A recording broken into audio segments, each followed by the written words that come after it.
اور جب تم ایسے لوگوں کو دیکھو جو ہماری آیتوں کے بارے میں بےہودہ بکواس کر رہے ہوں تو ان سے الگ ہو جاؤ، یہاں تک کہ وہ اور باتوں میں مصروف ہو جائیں۔ اور اگر یہ بات شیطان تمہیں بھلا دے تو یاد آنے پر ظالم لوگوں کے ساتھ نہ بیٹھے رہو، اور پرہیزگاروں پر ان لوگوں کے حساب کی کچھ بھی جواب دہی نہیں، ہاں نصیحت تاکہ وہ بھی پرہیزگار ہوں۔ اور جن لوگوں نے اپنے دین کو کھیل اور تماشا بنا رکھا ہے اور دنیا کی زندگی نے ان کو دھوکے میں ڈال رکھا ہے، ان سے کچھ کام نہ رکھو، ہاں اس قرآن کے ذریعے سے نصیحت کرتے رہو تاکہ قیامت کے دن کوئی اپنے اعمال کی سزا میں ہلاکت میں نہ ڈالا جائے۔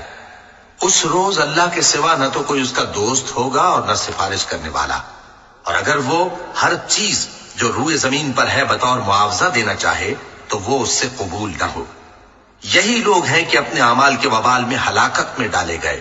سو ان کے لیے پینے کو